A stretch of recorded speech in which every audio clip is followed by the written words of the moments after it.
Hello नमस्ते most welcome आप सभी का। उम्मीद है सब लोग बिल्कुल बढ़िया होंगे। तो स्टार्ट करते हैं आज का सेशन। और इस वाले सेशन में हम अपनी दिल्ली पुलिस में आज 27 दिसंबर की फर्स्ट और सेकंड शिफ्ट में आए हुए जीएस के क्वेश्चंस को देखते हैं।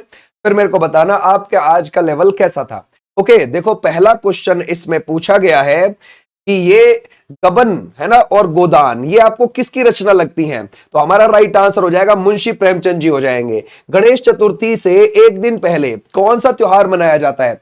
महाराष्ट्र में बड़े लेवल पर गणेश चतुर्थी मनाई जाती है। ये अगस्त के लास्ट और सितंबर के शुरू में मनाई जाती है। और उससे एक दिन पहले वहीं महाराष्ट्र के अंदर ये हरितालिका तीज और गौरी पूजा महिलाओं के द्वारा मनाई जाती है। इस पर उपवास रखा जाता है महिलाओं के द्वारा। और याद रखना है महाराष्ट्र के अंदर ही आपको एक पोला त्योहार भी मिल जाएगा, सावन के महीने में मनाया जाता है ये, और छत्तीसगढ़ में भी मनाया जाता है। इसमें क्या होता है? इसमें होती है पशुओं की, जो बैल खेती से जुड़े हुए हैं उनकी पूजा होती है ना, या फिर जो भी पशु खेती से जुड़ा हुआ है उसकी पूजा होती है। और जो हल होते हैं उसकी भी पूजा होती है। छत्तीसगढ़ में भी महाराष्ट्र में भी होती है। ऐसे ही आपको महाराष्ट्र में गुड़ी पाड़वा देखने को मिल जाएगा। कौन सा मिल जाएगा? गुड़ी पाड़वा। ये मनाया जाता है जो हिंदू कैलेंडर का पहला महीना होता है ना, चैत्र का महीना, उसके पहले दिन। तो ये मनाया जाता है महाराष्ट्र में। 1991 के सुधारों के अनुसार एनईपी का क्या मतलब आप देखते हो? यह है न्यू इकोनॉमिक पॉलिसी। और यहां पर 1991 में हमारे है ना क्या शुरू हो गए थे? एलपीजी मॉडल शुरू हो गया था। Liberalisation, privatisation, globalisation. भारतीय आर्थिक सुधारों का जनक बोला जाता है पी, है ना भाई, है ना भाई, किसको बोला जाता है? पीवी नरसिम्हा राव को बोला जाता है। पीवी नरसिम्हा राव को बोला जाता है। ऐसे भी आप ध्यान रखोगे, ठीक है भाई।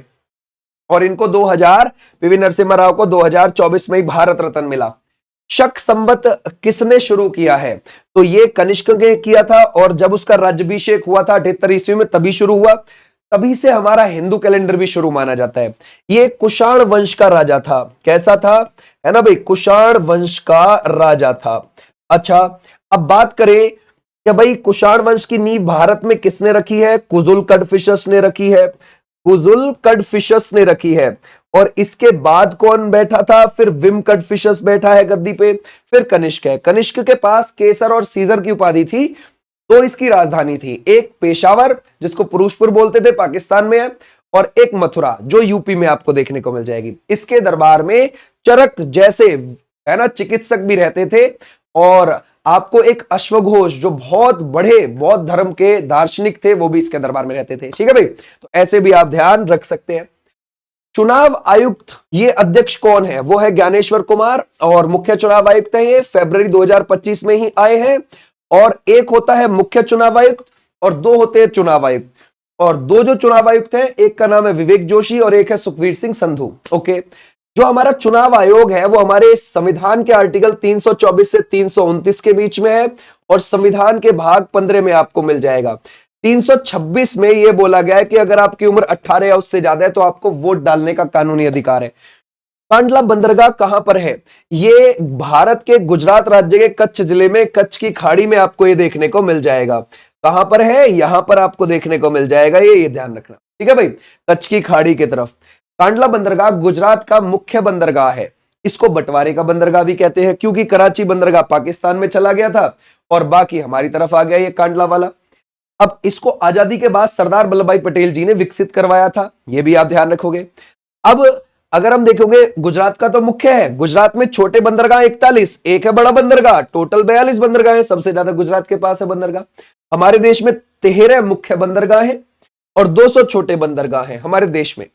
1952 में कुश्ती में पदक किसने जीता था? केडी जादव। पॉकेट डायनामो बोलते हैं, महाराष्ट्र से रहने वाले हैं ये, ठीक है भाई। और अगर आप देखोगे कहां पर? फिनलैंड के हेलेंस्की में, है ना, फिनलैंड के हेलेंस्की में। अगर आप देखोगे व्यक्तिगत, है ना, अगर आप देखोगे व्यक्तिगत कोई अगर हमारे देश में कोई सिंगल पर्सन पहले पदक लाया था तो वो यही थे, ब्रॉन्ज लेकर आए थे। अगर हम देखें विश्व ओजोन दिवस किस प्रोटोकॉल से शुरू हुआ है? मॉन्ट्रियल, कहां पर पड़ता है? कनाडा के अंदर। मॉन्ट्रियल प्रोटोकॉल से यह शुरू हुआ था, जिसे 1987 में 16 सितंबर को क्या किया गया है? अपनाया गया है। ओके भाई, अगर हम देखें, और ओजोन दिवस भी हम कब मनाते हैं ये आप जानते ही हो क्या भाई? ये है आपका 16 सितंबर का हो गया। अच्छा, अगर हम देखें ओलंपिक गेम में भारत ने अब तक सबसे ज्यादा किसमें पदक जीते हैं? वो जीते हैं, आप जानते हो, हॉकी में 8।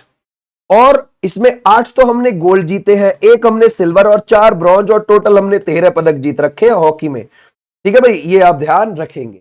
अच्छा, ये जो हम 1 सिल्वर जीते हैं वो 1960 वाले में जीते हैं, उसमें पाकिस्तान गोल्ड जीत गया था, है ना। अगर हम देखें भारत के उपराष्ट्रपति, जरा बताओ क्या लगाओगे? भारत के, है ना भाई, उपराष्ट्रपति अगर आप देखोगे वो कौन है? वो हो जाएंगे सीपी राधाकृष्णन। और वो कहां से आते हैं? तमिलनाडु से आते हैं।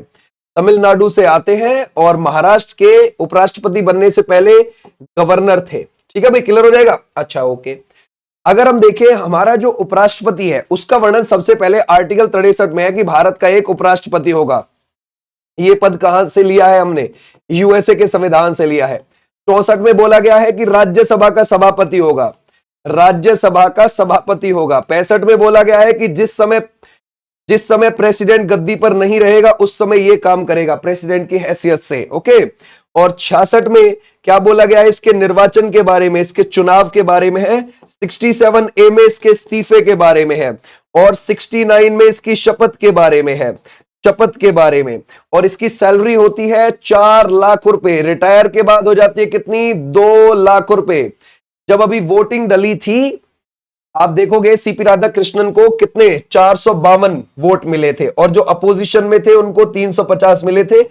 102 वोट से कौन जीत कर आ गए थे? सीपी राधाकृष्णन जी। और ये हमारे 15वें नंबर के उपराष्ट्रपति हैं। और जो 14वें नंबर के थे वो कौन थे? जगदीप धनखड़। ठीक है भाई। अब हमसे कह रहा है हंगर इंडेक्स में भारत की रैंक क्या है? तो वो है 105, 127 देशों में से। और ये कब की है? 2024 की। और अब जो आई है 123 देशों में से, वो 102 आई है, ये 2025 में है। ठीक है भाई। अच्छा, अगर हम देखिए चौथी बौद्ध संगीति परिषद कहां हुई थी? ये कुंडलवन कश्मीर में हुई थी, कनिष्क के समय पर हुई थी। पहली वाली कहां हुई थी? वो अजातशत्रु के समय पर हुई थी, राजगृह में हुई थी। दूसरी वाली कालाशोक के समय पर हुई थी, वैशाली में हुई। तीसरी अशोक के समय पर हुई थी, पाटलिपुत्र में। ठीक है।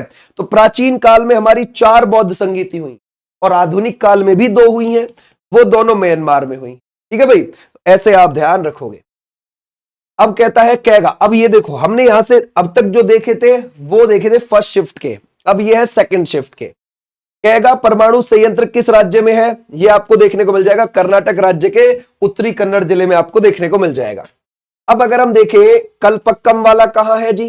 कलपक्कम ये आपको देखने को मिल जाएगा तमिलनाडु में। कुडनकुलम वाला कहां देखने को मिल जाएगा? कुडनकुलम वाला ये भी आपको तमिलनाडु में मिल जाएगा। काकरापार वाला कहां मिल जाएगा? सूरत के पास गुजरात में मिल जाएगा। कैगा वाला कर्नाटक में हो ही गया। तारापुर वाला सबसे पुराना है हमारा, 1969 का।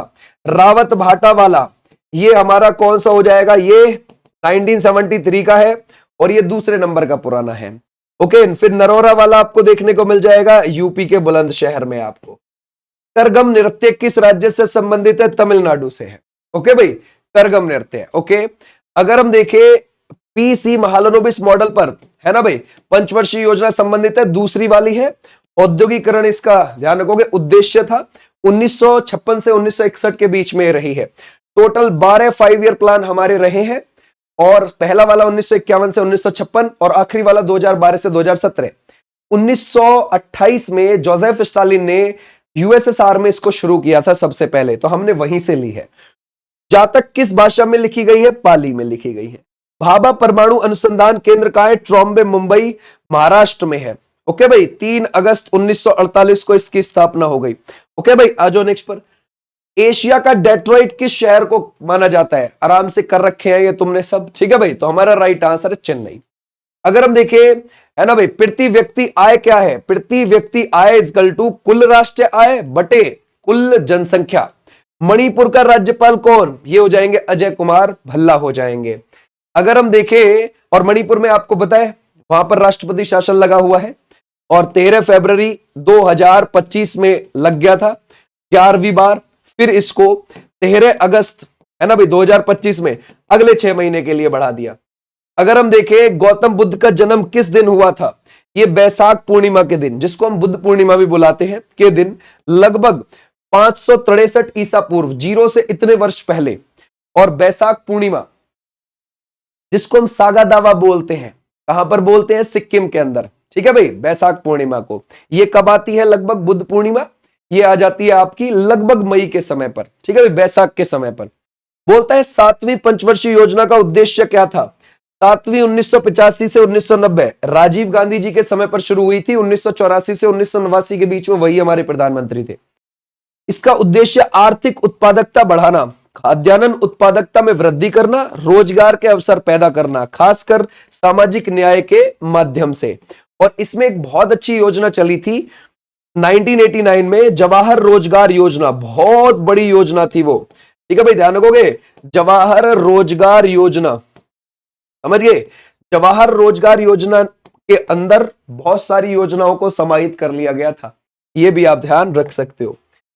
अगला है केंद्र राज्य संबंध। ये आपको आर्टिकल 263 में देखने को मिल जाएंगे। सेबी की दोबारा स्थापना कभी देखो, दोबारा तो स्थापना नहीं हुई है सेबी की। हां, आप ऐसे कह सकते हो कि भाई 12 अप्रैल 1988 को सेबी बन गया है। हेडक्वार्टर है इसका कहां? मुंबई के अंदर। अब इसको बाद में वैधानिक दर्जा दिया गया था। वैधानिक दर्जा, ठीक है भाई, ध्यान रखोगे। वैधानिक दर्जा क्या होता है? संसद में इसके लिए कानून बनाया गया था, कानून पास किया गया था। समझ गए भाई? तो संसद में पहले जो है कोई बिल पेश किया जाता है, और बिल पेश किया गया था सेबी के लिए। और जब वो लोकसभा के अंदर, राज्यसभा के अंदर, और प्रेसिडेंट की उस पर मोहर लग गई, अब वो बन गया एक्ट। ठीक है भाई, ध्यान रखोगे। तो सेबी कानून बन गया था, एक्ट बन गया था, तो इसे वैधानिक दर्जा दिया था। ठीक है भाई, यानी कि कानून बनाकर इसको दर्जा दिया था संसद ने पास करके। वो कब दिया है? वो दिया है 1992 में। तो ऐसे आपने ध्यान रखना है, पहले इसकी स्थापना हो गई, फिर वैधानिक दर्जा दे दिया। सेबी के जो अध्यक्ष है वो हो जाएंगे तुहिन, है ना भाई, तुहिन कांत पांडे। क्लियर है? माधुरी पुरी बुच की जगह आए हैं। क्लियर है? और अगर आप देखोगे इनकी सैलरी है 5.62 लाख, है ना भाई, प्रति महीने के हिसाब से। ऐसे भी आप ध्यान रख सकते हो।